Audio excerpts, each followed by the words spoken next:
శ్రీమాత్రే నమః. 67వ శ్లోకం. ఆ బ్రహ్మకీటజననీ వర్ణాశ్రమవిధాయిని నిజాజ్ఞారూప నిగమా పుణ్యా పుణ్యఫలప్రదా. ఆ బ్రహ్మకీటజననీ, జనని అంటే జన్మని ఇచ్చేది తల్లి. ఆ బ్రహ్మ కీట అంటే ఈ బ్రహ్మాండము, అఖిలాండ బ్రహ్మాండమునందుగల సమస్త జీవరాశులకు జన్మను ఇచ్చినట్టిది అని ఈ నామం యొక్క అర్థం. జీవస్వరూపములన్నింటికీ జగన్మాత అయిన శ్రీ లలితా త్రిపుర సుందరియే తల్లి అని ఇక్కడ మనం చెప్పుకుంటున్నాము. అందుకే ఆ తల్లిని ఆ బ్రహ్మ కీటజనని అని స్తుతిస్తున్నాము.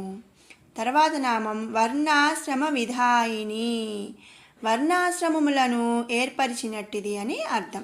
వర్ణాశ్రమ ధర్మములు అను కర్మలను జీవులకు ప్రసాదించినట్టిది కాబట్టి ఈ తల్లిని వర్ణాశ్రమ విధాయిని అని స్తుతిస్తున్నాము. తర్వాత నామం నిజాజ్ఞారూప నిగమా,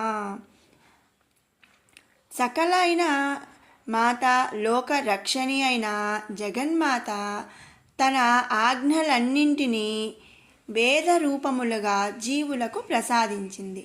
నిజాజ్ఞారూప అంటే తన ఆజ్ఞలన్నింటినీ కూడా వేద రూపములుగా, నిగమ అంటే ఇచ్చినది, ప్రసాదించినది అని అర్థం అన్నమాట.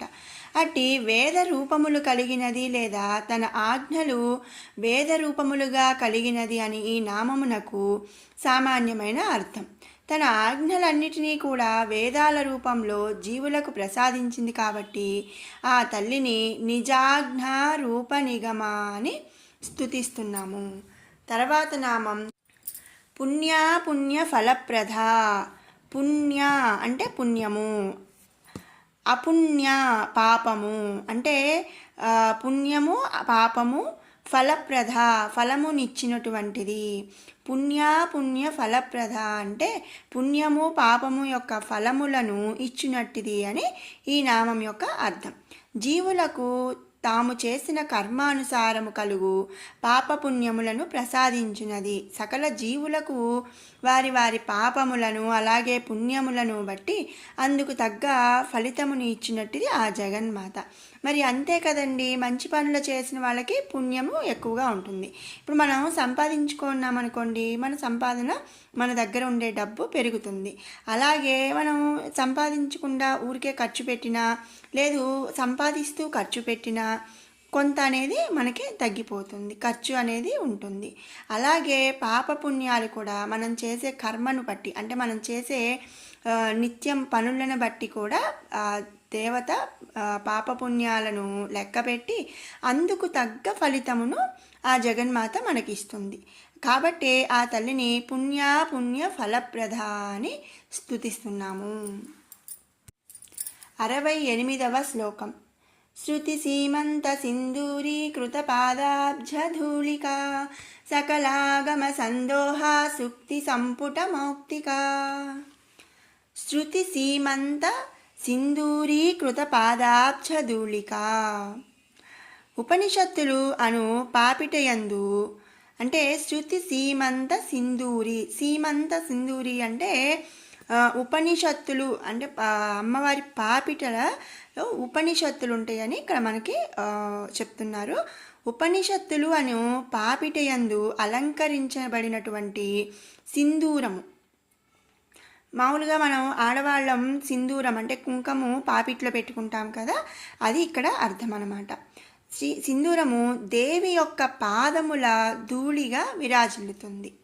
పాదాబ్జ ధూళిక, సింధూరీకృత పాదాబ్జ ధూళిక అంటే ఆ సింధూరము దేవి యొక్క పాదాలు అంటే కాళ్ళ దగ్గర ధూళిగా విరాజిల్లుతుంది అని ఈ నామం యొక్క అర్థం.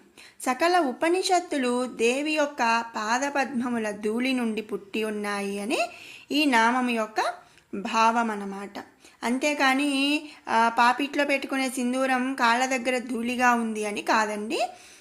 ఉపనిషత్తులు మొత్తం అన్ని ఉపనిషత్తులు కూడా దేవి యొక్క పాదపద్మముల అంటే పాదాల దగ్గర ధూళిలాగా ధూళి నుండి పుట్టి ఉన్నాయి అని ఈ నామం యొక్క భావం. ఉపనిషత్తుల పాపిటయందు అలంకరించబడిన సింధూరం, ఇక్కడ అలంకారము శోభను కలిగిస్తుంది, అంటే ఆనందం అందం కలిగిస్తాయి. అలాగే ఉపనిషత్తుల యొక్క సారాంశము కూడా ఆనందమును, శోభ అనగా మంగళమైనటువంటి శుభములను కలిగిస్తాయి. కాబట్టే ఉపనిషత్తులను పాపిట్లో ఉండే సింధూరంతో ఇక్కడ పోల్చి చెప్పారనమాట. అలా ఎలా అయితే మనం ఆడవాళ్ళం పాపిట్లో పెట్టుకునే సింధూరం మంగళకరంగా, అలాగే ఆనందాన్ని కలిగిస్తూ మంగళకరమైన శుభములను కలిగిస్తాయో, ఆ ఉపనిషత్తులు కూడా అలాగే ఆనందాన్ని కలిగిస్తాయని, ఆ ఉపనిషత్తులు దేవి యొక్క పాద పద్మముల ధూళి నుండి పుట్టాయి అని ఈ నామం మనం అర్థం చేసుకోవాలి. అందుకనే ఆ తల్లిని శృతి సీమంత సింధూరీకృత పాదాబ్జ ధూళిక అని మనం స్తుతిస్తున్నాము. తర్వాత నామం సకలాగమ సందోహ సుక్తి సంపుట మౌక్తిక. ఆగమశాస్త్ర సమూహములు ముత్యపు సమూహముగా అడ్డబాసనందు ధరించి ఉన్నట్టిది అని ఈ నామం యొక్క అర్థం అన్నమాట. సకలాగమ సందోహ సుక్తి సంపుట మౌక్తిక.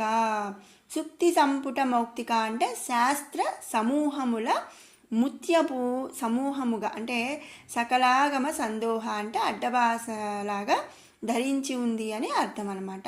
పుణ్యస్త్రీలు ముక్కునందు అడ్డబాసను ధరించుచుందురు, అంటే ముక్కెర అని కూడా మనం అనుకోవచ్చు. దీని అందు ముత్యాలు రత్నాలు పొదిగి ఉంటాయి.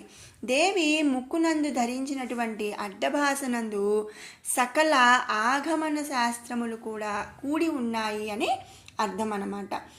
లేదా దేవి సకల ఆగమ శాస్త్రములు ముత్యముగా కూడినటువంటి అడ్డభాసను ధరించినది అని కూడా చెప్పుకోవచ్చు.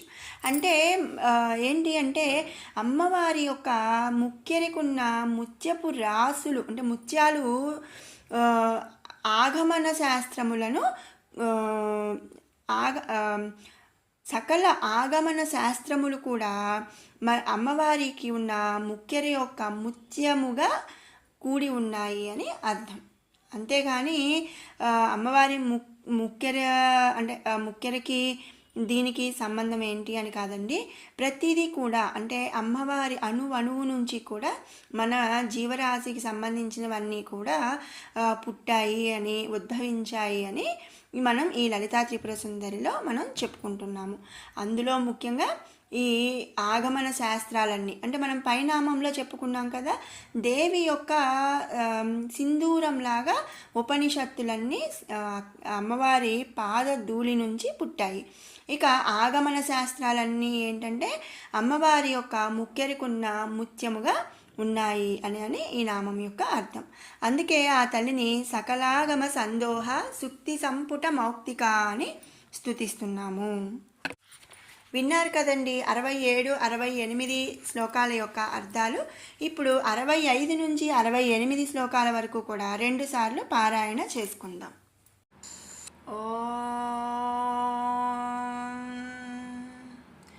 ధ్యానం అరుణాం కరుణాతరంగితాక్షీం ధృతపాశాంకుశపుష్పబాణచాపాం అణిమాధిభిరావృతాం మయూకైః అహమిత్యేవ విభావయే భవానీం.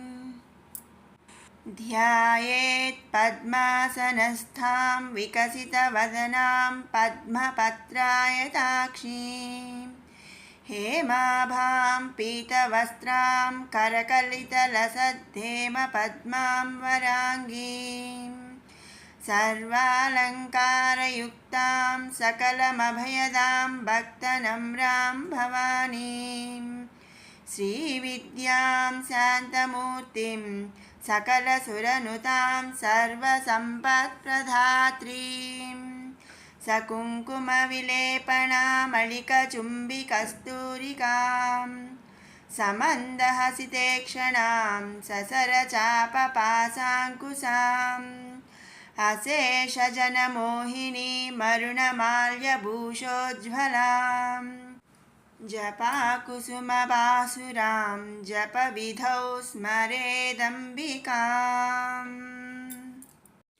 भानुमण्डलमध्यस्था भैरवी भगमालिनी पद्मासना भगवती पद्मनाभसहोदरी उन्मेषनिमिषोत्पन्ना विपन्नभुवनावलिः सहस्रशीर्षवदना सहस्राक्षी सहस्रपात् आब्रह्मकीटजननी वर्णाश्रमविधायिनी निजाज्ञारूपनिगमा पुण्या पुण्यफलप्रदा श्रुतिसीमन्तसिन्दूरीकृतपादाब्जधूलिका सकलागमसन्दोहा सुक्तिसम्पुटमौक्तिका మరోమారు పారాయణ చేసుకుందాము. భానుమండల మధ్యస్థ భైరవీ భగమాలిని పద్మాసనా భగవతి పద్మనాభ సహోదరి ఉన్మేష నిమిషోత్పన్నా విపన్న భువనావళి సహస్రశీర్షవదనా సహస్రాక్షి సహస్రపాత్ ఆబ్రహ్మకీటజననీ వర్ణాశ్రమ విధాయిని నిజాజ్ఞారూపనిగమా పుణ్యా పుణ్యఫలప్రదా శృతిసీమంత సింధూరీకృతపాదాబ్జధూళికా सकलागमसंदोहा सुक्तिसम्पुटमौक्तिका. ओम श्रीमात्रे नमः.